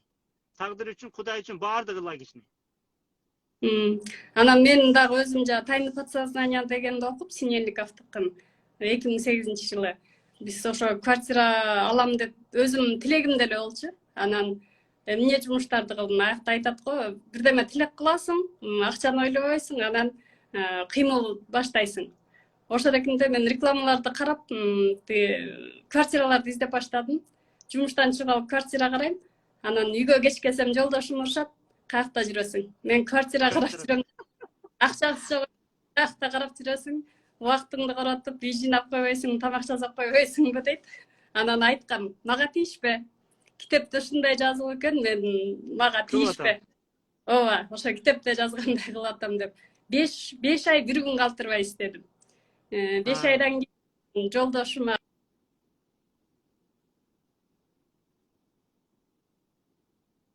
акча менен ошол менен биринчи айыбыз Карыска кетти, экинчи айыбыз кийиндик. Анан ойлондум, минтип отурсак жетпейм дагы эле квартирага деп. Бирок токтоткон жокмун квартира издегенимдичи, күнүгө барам. Андан кийин ошо ипотека менен алдык. Кудайга шүгүр, андан бери бир эмес 2 квартира алып. Ошон үчүн мен бул закон иштерин билем. Анткени өзүм ошондо деле кээде коркунучтар пайда болот. Менден мурунку участник айтпадыбы, кантип жегем коркунучту деп. Мен коркунучту келме келтирем. Жаман ойлор келип баштаганда мен келме келтирип баштайм. Бирок китепте жазылыптыр, жаман ойду кантип кубалаш керек, жакшы ыр жаттап ал деп. Жакшы мындай веселый ыр жаттап ал деп, жана мен ырдаганды мындай жакшы көрбөгөн үчүн келме келтирем. Анан бул Ал жумушта жерде мен азыр айтканыңызды бир аз мындай чечмелеп кетели. Баягы эмнеге ал жакшы ыр айтты деп атат, эмнеге сиз келме келтирип атасыз мисалычы. Ал жерде адам айттым го, адам мындай сүйүнгөндө жаман нерсе келе албайт, ал невозможно. Бир адам бир убакта сүйүнүп, анан капа боло албайт экен. Же сүйүнүп атканда жаман ойлор келбейт, только жакшы ойлор келет. Настроение болуп атканда жакшы ой келе албайт. Ал ме ошондо иштейт. Настроение болуп атканда, мисалы сиз настроение болуңуз, тамак жей албайсыз, туурабы? Анан аябай сүйүнүп атсаңыз көбүрөөк жеп коесуз. Бул ушундай нерсе да. Ошон үчүн настроенияны жакшыртыш үчүн тиги эгер ырда деп атса, сизде келме деп атса, ал дагы эжеге мисалы жакшы торту бар, мисалы туурабы, же бир нени жакшы көрөт бир адамчы. Ошону кылат да, кайфовать эткен нерсе болсо, ошону кылса, настроениясы жакшы болуп кеткенден кийин тиги жаман ойлор келе албайт. Мындай клапан сыяктуу да, же жаман болот, же жакшы болот. Экөөнүн бирөө. Ошон үчүн биз айтабыз да, маанай аябай маанилүү дейбиз да. Маанаңыз жакшы болсочу, мындай көчөнү карасаңыз только жакшы жактары көрүнөт. Маанаңыз жаман болсо, ошолордун баарын жаман жагын таап чыгасыз. Анан эже сиз менен мурда жолуккан окшойбуз, мурда ушул история эсимде бар да, бирок ким айтканын билбейм. Бирок ушунда точно ушу сиз айттыңыз окшойт. жолуккан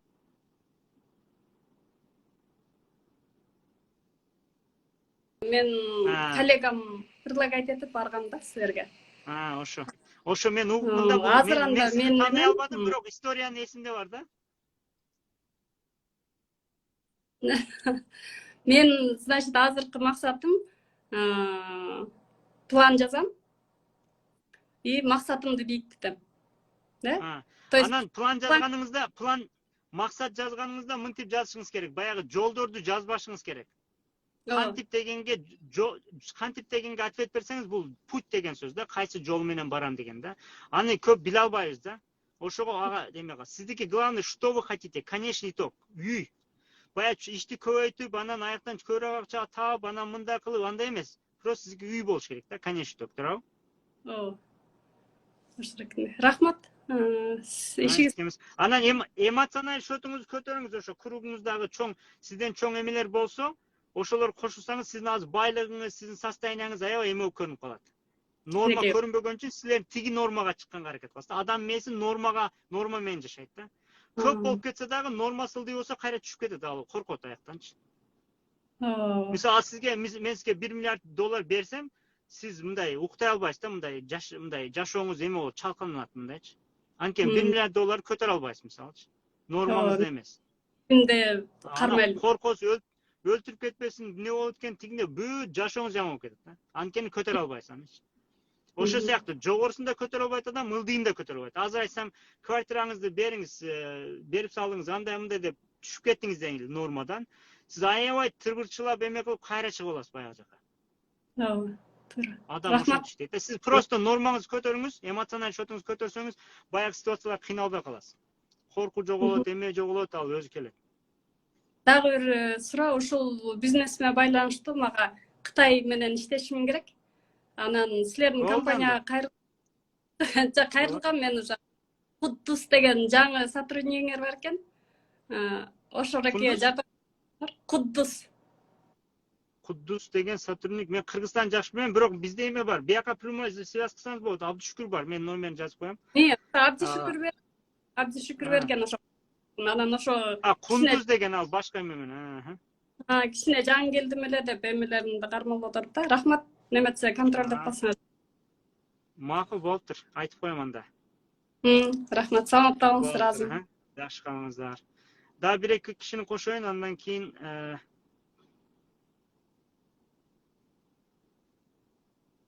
саламатсыздарбы? Кошулуучуларды кошуп атам.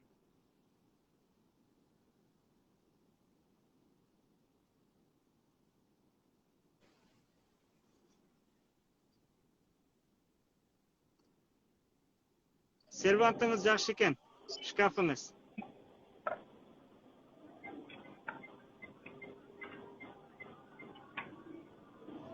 Алло. Assalomu alaykum. Алейкум салам. Yaxshi bo'lmasa aka.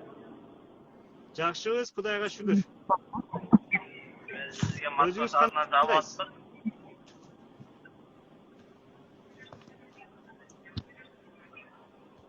Машина айдап жүрөсүзбү? Ha, masalami. Жакшы.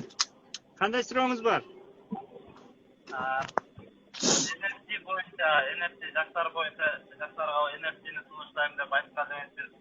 Sizam o'yingizda. O'shani qanday qilsam deb. Азырынча кандай сразу бир нерсе кыла турган эмес. Бул как будто эме университет катары окуйсуз буну. Эмне деген NFT, эмне кылат экен, ким каяктан алат экен, просто ошо жолдорун үйрөнө бересиз. Бош убакытта ошону кыла бересиз. Андан кийин NFT сатып алганды үйрөнөсүз, сатканды үйрөнөсүз, же NFT жасаганды үйрөнөсүз.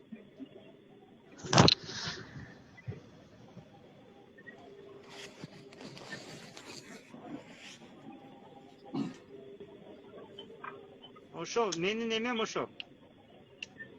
Hozir internetdan aniq бүт ошо боюнча сабактарды карап, азыр алып көрө элекмин NFT'ни. Бүт криптовалюталар менен байланышта экен алганда.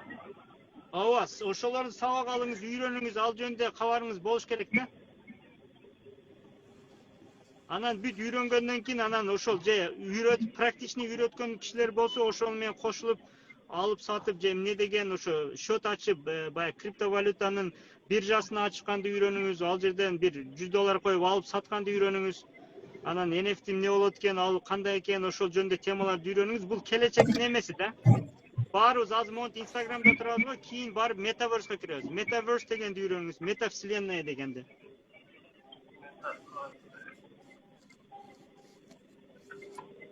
Ассаламу алейкум. Бару башка суроо, эжелер көтөрөлүбү? Майра, рахмат. Азыр келип. Балтырма. Рахмат. Саламатсызбы? Саламатчылык. Сиздин көп эле сабактарыңызды, немелериңизди угуп, Кудайга шүгүр өнүгүүлөр жакшы. Анан менде бир суроо бар эле да. Самоуверенность боюнча маалымат берсеңиз деп чейин, мисалы, мына бир 4-5 жыл мурун самоуверенность менде тартпай калды окшойт. Ал угулта? Эми келди, эми Угуп атасызбы? Самоуверенность азыркы учурда мындай өзүмө самоуверенность жоготтум да, мындай. Анан мындан бир 4-5 жыл мурун самоуверенность өтө жогору деңгээлде болчу да. Себеби өзүм колуман келбеген ишти деле колуман келет деп баштап кете берчүмүн да, бирок ошол нерсе болчу. Азыр бир элементарный нерсени деле мындай жасай албай калдым да. Так катып калды да. Угулуп атабы, угулду?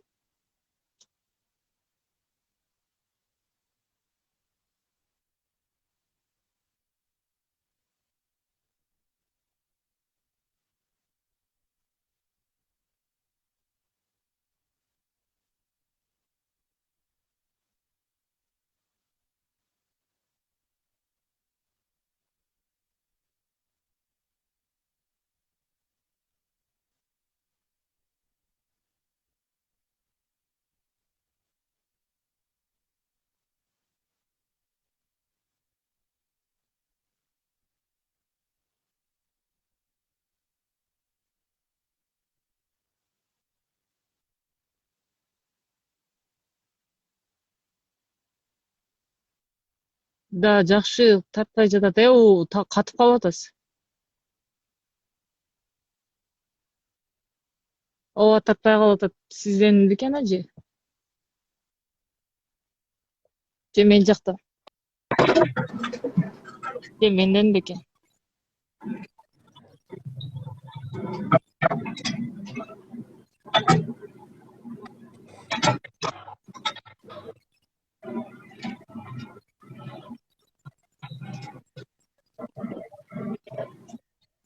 kalaganыңızды kılışınız gerek. Sözsüz оправдание kütpöşünüz gerek biröden.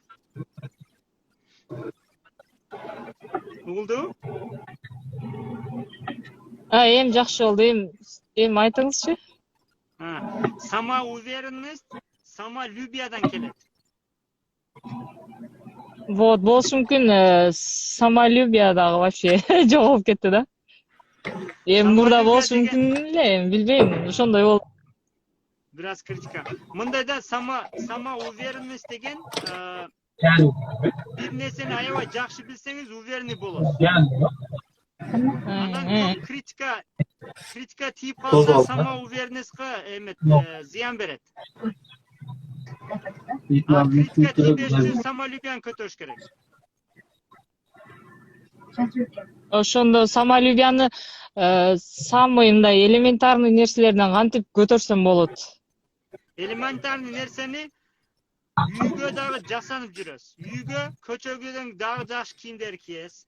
Тамагыңызды коноктон дагы жакшыраак жейсиз. Ушуну кыла алсаңыз көтөрүлө баштайт. Кааладыңыз, кылдыңыз. Анан эл көрбөгөн жерлерге вложение кыласыз. Эл көрбөгөн жерлерге, эл көрбөгөн нерсеге вложение кыласыз. Эл эмнени көрбөйт? Ал кандай түшүнсөм болот? Эл эмнени көрбөйт? Эл сиздин көчөгө, үйгө кийгениңизди эл көрбөйт, туурабы? Аха. Залыңызга коноктор келет, анан спальный, башка бир кладовкаңызга эл кирбейт, туурабы? Ал жер ошо сынык-мынык же бирдемке менен жүрөт ошо, туурабы? Таза эмес, кийим мисалы. Анан көчөгө жасанып чыгып атасыз, үйдө боло берет деп атасыз. Туурабы? Ошолорду мындай кыскачасы мындай, буну эл көрөбү, көрбөйбү деген суроо бересиз, көрбөйт десе ошону оңдой бересиз. Эл көргөндө сиз итак эле кылып атасыз, подсознательный. Бүгүн неге ошо көчөгө чыгаарда жасанып чыктыңыз, же азыр түз эфирге чыгып атасыз, чачыңызды оңдоп атасыз, туура экен, монтип отурбайсыз да, туура. Буну сиз подсознательный кыласыз, туура. Ошон үчүн буну биз так эле кылабыз. Аны сиз ага вложение кылган керек жок, ал подсознаниеңизде бар, аны кылбасаңыз да кыласыз. Үйгүңүзгө коноп келсе, тамак жебей эле эшикке чыккыла дей албайсыз да. Же мынаны жеп койгула деп мындан берип койбойсуз, туура. Ошо аны кыласыз, анткени эл көрөт. Эл сизди ушунчалык өнүктүрдү, бүттү, эл дальше өнүктүрө албайт. Эми буну өнүктүрүш үчүн өзүңүз баягы эл көрбөгөн жака вложение кыласыз, баягы самоуверенность, самолюбие ошолордун баары чечилип калат. Болду. Жаман мындай тарактап атат, бир жактан мындай жакшы неме болбой атат. Сизге Бирөө тарактап атабы? Ошо кыскача жооп мындай тарактап атат да бир жерденчи. Түшүндүм. Самолюбияны өнүктүрсөм, самоуверенность пайда болот экен да. Самолюбияны самый простой нерселерден баштайм да. Өзүм үчүн кылат экен да, мындайча айтканда, эл үчүн эмес, өзүм үчүн жасап баштайт экен. Ошону түшүндүм, туурабы? Көп кишилер өзүм үчүн дегенде мен өзүм үчүн кылтам деп жүрөт, по идеечи. Андай эмес. Өзүм үчүн кылтам деген жана мен айткандай. Эл көрөбү, көрбөйбү буну? Көрбөйт. Ошого вложение кылабыз. Эл көрбөгөн жака вложение кыласыз, ошо болду. Анан самолюбие көтөрүлөт. Самолюбие көтөрүлгөндөн кийин самоуверенность көтөрүлөт. Анан подсознание менен да иштеш керек.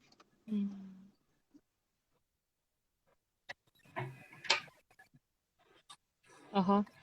Рахмат чоң. Саламатсызбы? Саламатсызбы агай? Мен Акыл деген досуңуздун немеси болом, окуучусу болом, атым Жумагүл.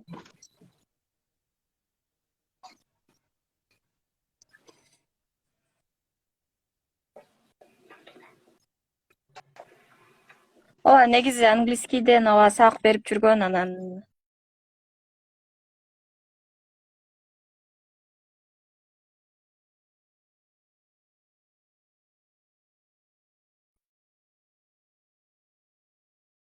кылсак болот деп ушинтип совет алып турабыз да.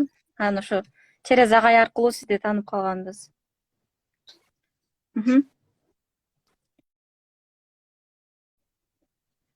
Мен өзүм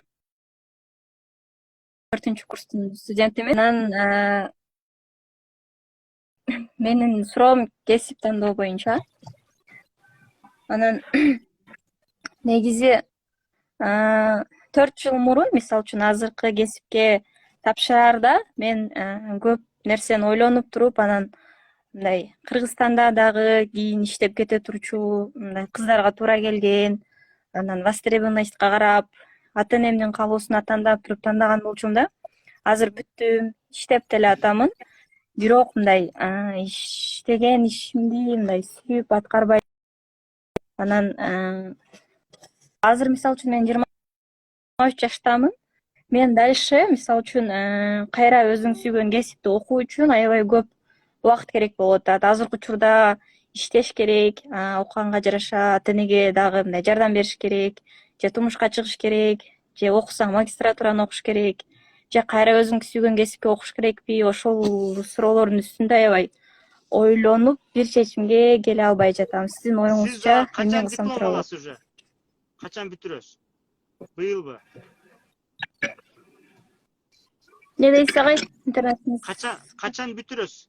Diplom kaçan alasız? быйыл Ha. быйыл могу Мында- майда диплом тапшырам. Aa, diplom alsanız жетет. Bir yerге жумушка кириш үчүн mo fakültet, tigi fakültet эмес, дипломуң барбы деген эме болот. Requirement. Talap болот. Bir любой эле факультеттен дипломуңуз болсо, диплом үчүн жетет. Bir. Экинчиси, жакшы көргөн ишиңизге дагы нолдон баштап окуйм, андай эмес. Любой жакшы көргөн нерсеңизди дипломсуз деле жөн эле үйрөнүп алсаңыз болот. Акыл Балтабаевдин англисче үйрөтө турган диплому жок аныкы. Анын факультети башка факультет. Бирок силер акча төлөп окуп атасыңар, туурабы? Же дипломуң жок дебесиңер да, туурабы? Анткени акыл аябай жакшы билет, туурабы? Аябай үйрөнгөн, аябай американский произношение жакшы эме болгон үчүн адамдар көрөт дагы, значит билет экен да. Ал кантип үйрөнүп алган, ал өзү үйрөнгөн. Ошол сыяктуу сиздин жакшы көргөн кесипти диплому жок эле үйрөнө бериңиз. Эч ким запрет бербейт да, туурабы? Буну үйрөнбө дебейт да. Ошону кыла бересиз, ошол жөнүндө ишке кире бересиз, иштей бересиз. Ошол жерге биринчи баягындай ошондой жакшы көргөн кесибиңиз компаниясына эме кылгыла, ошол жака бир какой-то бир жумушчу болуп кирип, бирок сиздин задачаңыз ал жерге кирип бүт нерсени үйрөнүш. Ошондой. Анан жакшы жагы сиздин үйрөнгөнүңүзгө алар айлык төлөп атат дагы. Аябай жакшы нерсе да. Ошол. Анан бул ошол эле убакта эмени үй бүлөнү алып кетиш керек. Анткени аябай эме кылат. Тоскоолдук болот. Чет өлкөдө окуп жүргөн ошол эми баягы диплом, магистратура, аспирантура кылып атат, бирок турмушун курган эмес, мындай кыйын болуп атат аларгачы, бактысыз болуп атат. Эң жакшысы ошо үй бүлө убагында келгенде куруп, заодно өзүң жакшы көргөн кылган иш кылып кетип, бактылуу жашап, анан заодно бай жашап кеткен ошол эме. Жакшы бир эме, успех. Анан дагы кийинки суроо. Мисалы үчүн дайыма мисалы үчүн университетте окубай калган, турмушка чыккан же болбосо ден соолук жактан бир ден соолугу начарлар деле мындай шүгүр кылып бактылуу жашай алат да. Анан менде мисалы үчүн азыр жакшы бир университетти бүтүп атсам деле, баардыгы болсо деле мындай дайыма мындай недовольный бирдеке болор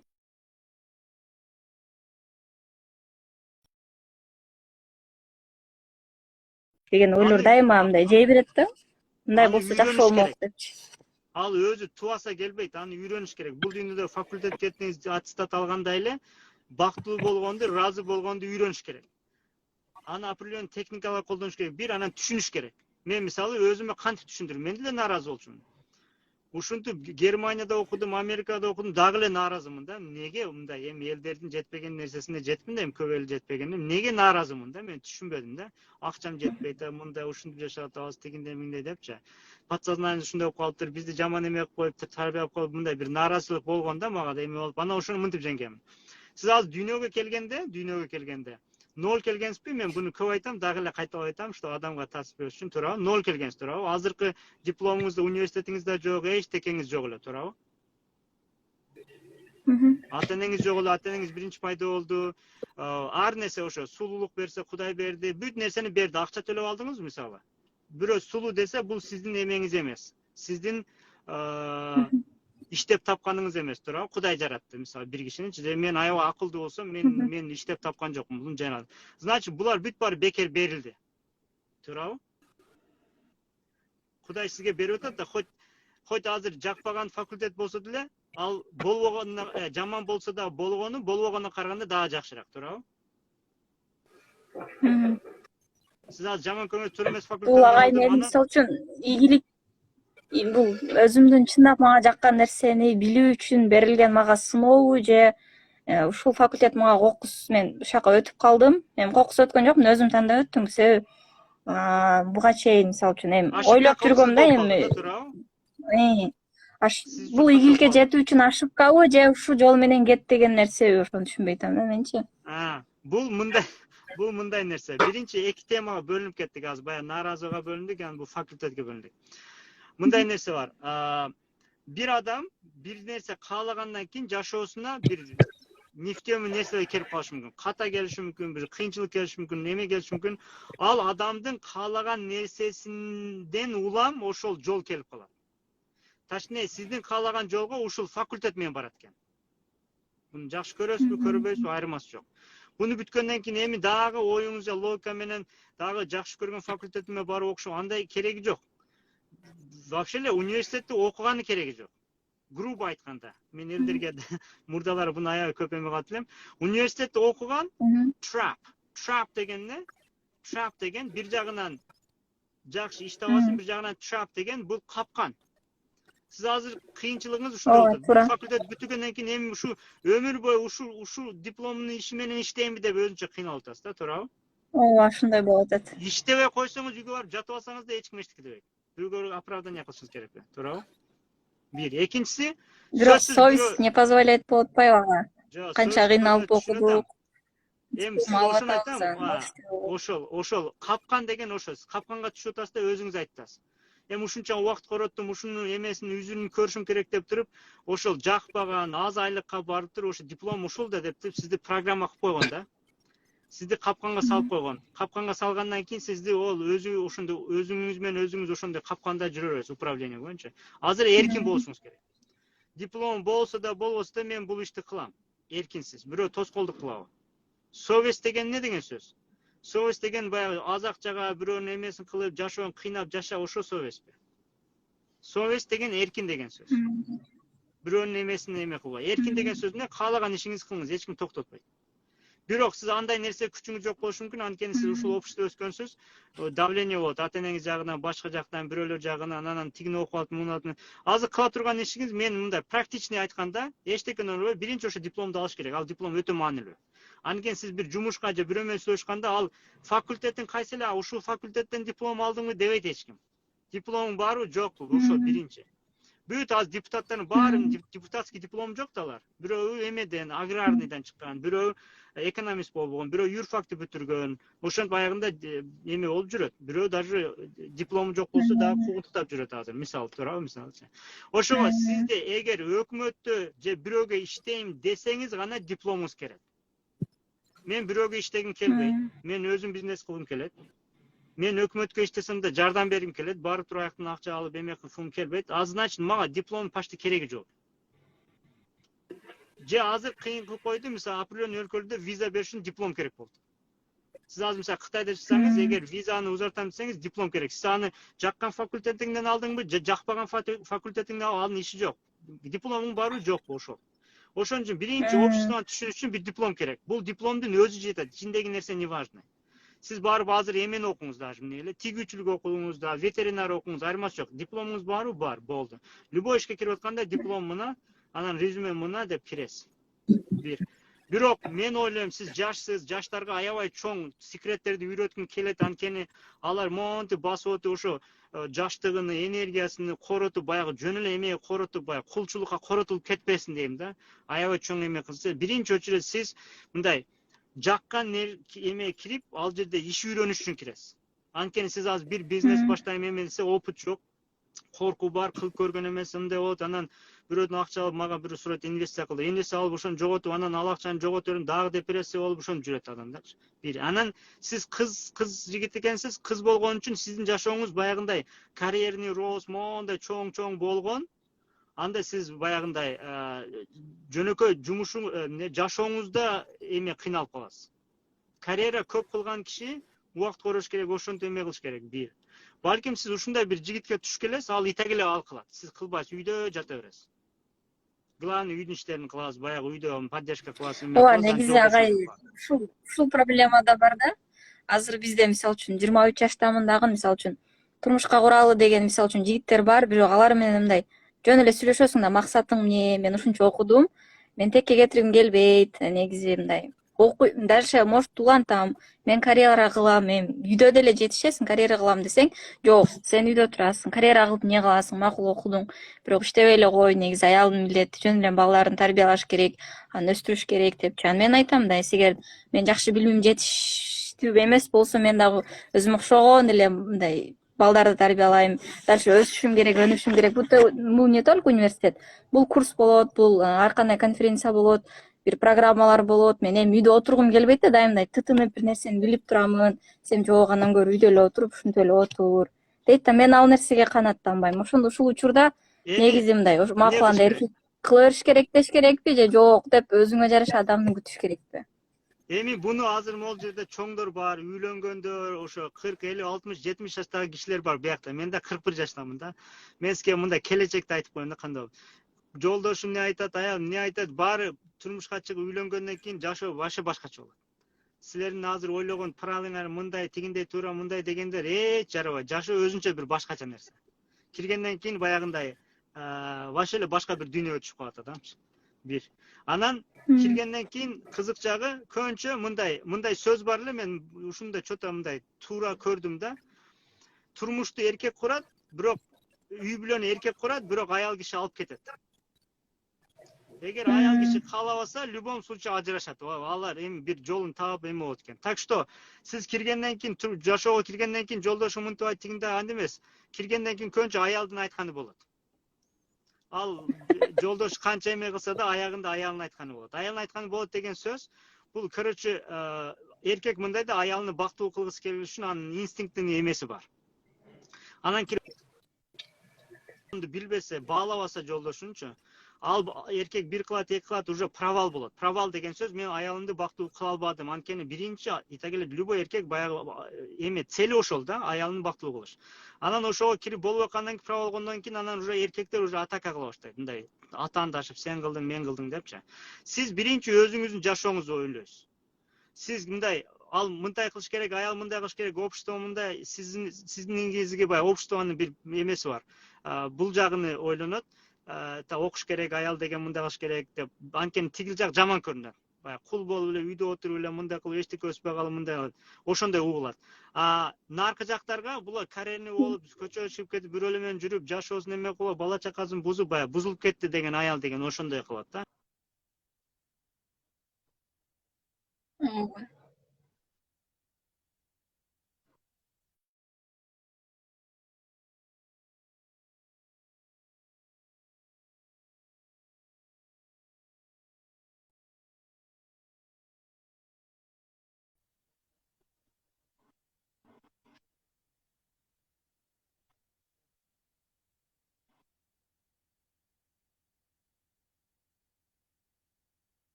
Анткени биринчи эле жашоого киргенде, билбей киргендер удар жейт. Удар жегенден кийин мындай зака болуп калат дейт го, мындай ушерп болуп калат да, анан жашоонун ичинде аябай кыйнайт ошол нерсечи. Анан мурда мындай кылгансың деп ошону 40 жыл эстеп жүрөт, мисалычы. Аны еще жашоого машыкпаса, подсознание менен иштебесе, эме иштесе, жөнөкөй эле жашаган кишиге ошо уруш талаш болуп эле казан аяк кагылышат, норма деп жүрө берет да. По идее казан аяк кагылышпаш керек. Кагылышканын себеби жашоого машыкпай, жашоонун университетин окуп эле диплом жок эле кирип алышкан да. Эми андай диплом да жок да, туура ошол сыяктуу. Ошо сиздин коркууңуз керек жок. Тагдырда сизге ким туш келет, сиз аны тагдыр билет. Итак эле сиз мондай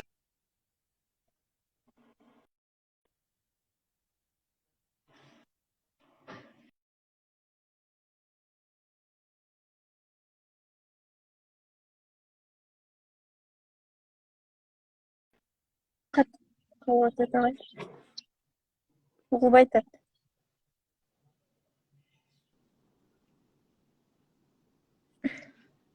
Эми угулуп атат. жашоо боюнча сиз каалаган мындай жолдошуңузду бир описывать этесиз. Мен жолдошум мындай кылат, ушундай жашайт, ошону описывать. Ошондой жолдошту каалайсыз, ошол жолдош келет. Анан сиз айтасыз, Анан акыркы суроо кай? Siz yengen Сизде nersеңизди мисалы үчүн эгерде filtrden кызыңыз болсо, filtrden ötkөрүшүңүz керек. Filtrden деген диндин фильтри бар, культуранын фильтри бар, өнүгүүнүн физиологический успешносттун, адамдын зээнинин өнүккөн эмесин ошолордун фильтрин өткөрүп бир жакшы бир продукция чыгарасыз. Бир жашоонун бир эмеси стилин чыгарасыз да. Сурооңузду айта бериңиз. мисалы үчүн бул кесипти тандаганым, анан ушул университетти тандаганым, анан бул какой-то бир чоң бир причинасынын бири бул. Мисалы үчүн ата энемдин менден ыраазы болушу деп билет элем да. Эгерде ушул кесип эми кичинекейимден айткандан ушул кесипте эси болсом, мага ата энем ыраазы болот деген ой менен жүрөт экем да. Мен аны жакында эле билдим. Неге мага мындай болуп калды? Мен кимдин мындай каалоосу менен бул даражага жеттим дегенде, анан ата энем менен отуруп сүйлөшүп көрдүм. Эгер сен бактылуу болсоң, сен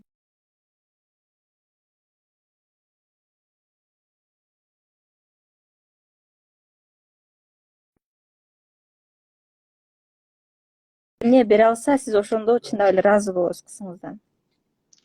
Мен кызымдан эчтеке күтпөйм. Кызымдан разы болом деген мындай да, эми кызым бирдемке кылсын деп анан эме. Кыз бала мындай да, кыз бала эркек особенно атасыга мындай. Өзү ушуну мен деле кийин үйрөндүм, бирок ошону туура көрдүм. Атасы кыз баласыны жөн эле кыз болуп төрөлүп калды го, ошон үчүн эле сүйөт. Болду, баягы муну кыл, бактылуу жаша, мындай бир шарттары жок. Просто кыз болгон үчүн эле сүйөт. Бир. Мен ошондой кылам. Кызым бар, болду уже. Мен ошого өзүм практика кылам, болду. Кызым жакшы окусун, байысын, андай кылбайм. Бирок мен кызымдын бактылуу болгонду үйрөткөндү каалайм. Анан көбүнчө жашоодо ушундай болот экен, кыз бала атасына окшош бирөөнү тандайт экен, эркек бала апасына окшош бирөө, характерлери окшош бирөөнү тандайт экен. Ошондой болуп келет экен. Мен байкасам бүт эле ошондой экен да. Анан ошого сиз деле бир атаңызга окшогон бирөөгө туш келесиз да. Бир жагынан карагандачы. Анан мен ошо кызымдан эмнени күтмөкмүн? Мисалы, кызымдан күтмөк эмес, мен кызыма үйрөтүп ошо жашоону куруп берейин деген эмен бар да.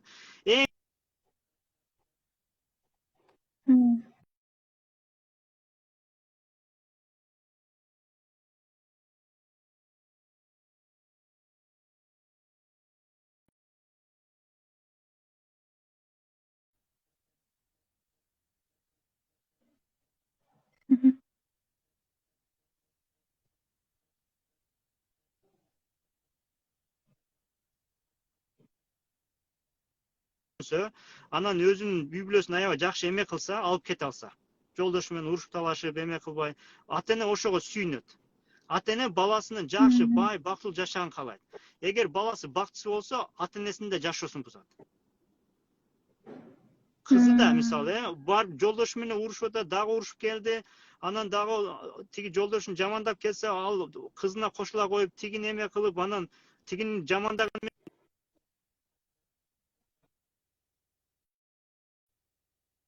кылат сыяктуучу. Ошондой банальный нерселерден өтүш керек, банальный нерселерден өнүгүп өтүш керек. Анан үйгө келе берди, анан мындай баягы жөнөкөй ошол жашоону сиз жакшы үйрөнүп, жашоого машыгып, жакшы үй бүлө курганды үйрөнүшүңүз керек да. Анан баягындай кылып нааразы болбошуңуз керек. Анан азыр кылганым жаман болуп калды ойлоңуз. Бардыгы жакшы.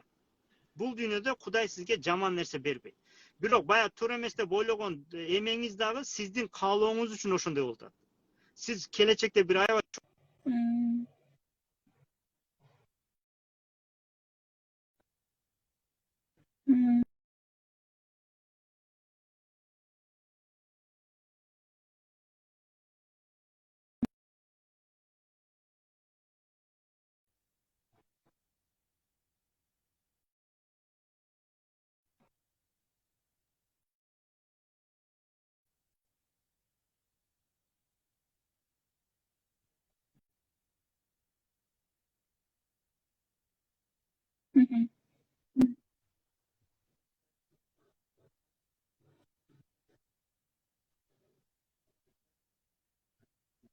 Аябай маанилүү сөздөрүңүз угулбай атат да, мындай катып калып атат.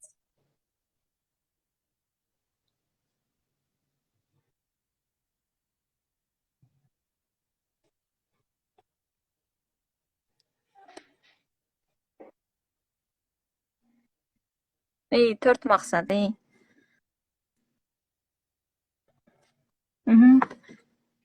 Ayta beriңiz.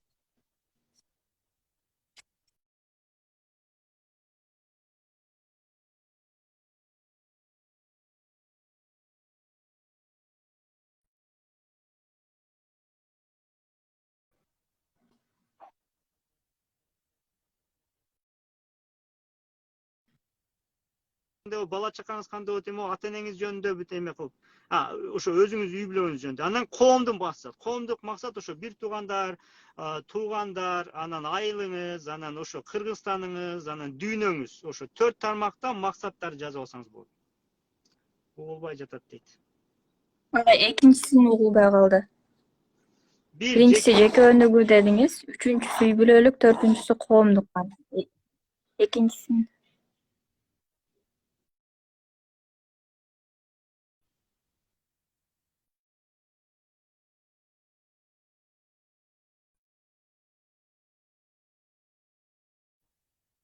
карьера,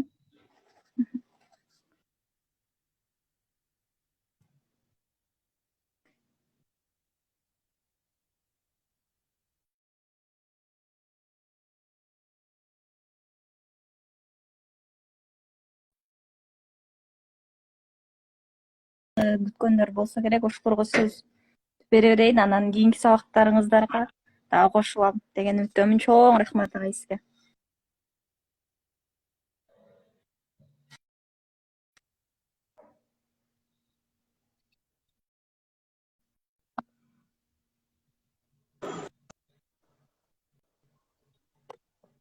Анан коомдук максат.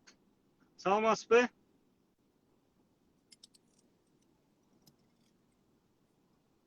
Алло.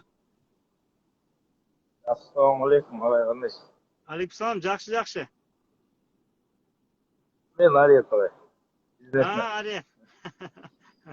Сиязга чыгып калдың кайра. Жакшы. Жок. Yazga çıkamay жүрдүм да, agay.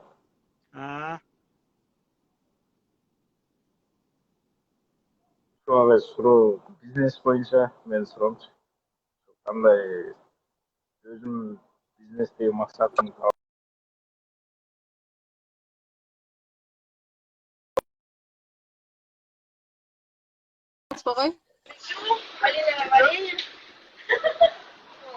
Сырный соус, барбекю, ранч, малиновое варенье по 2 штуки, давай. Извините. Азыр эч нерсе кылбай койдум агай. Эч нерсе кылбай.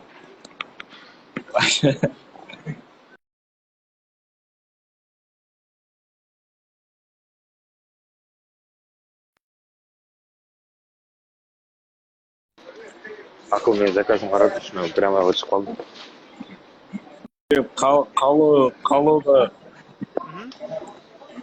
Калоодагы мындай эмнени каалап атканымды билбей атам да. Таппай жатам.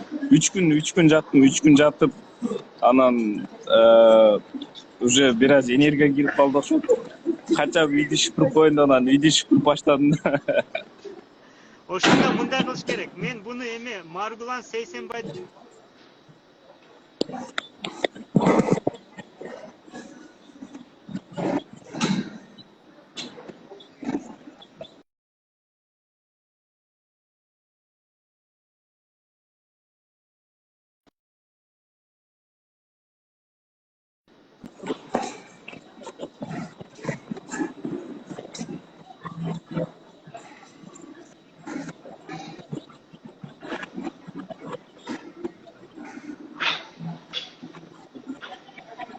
Угулбай калды агай.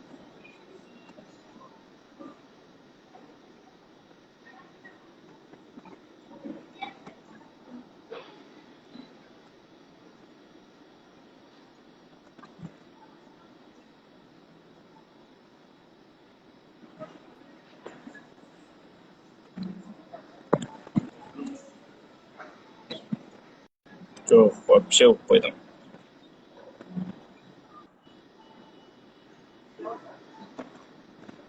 Катып калып атат агай.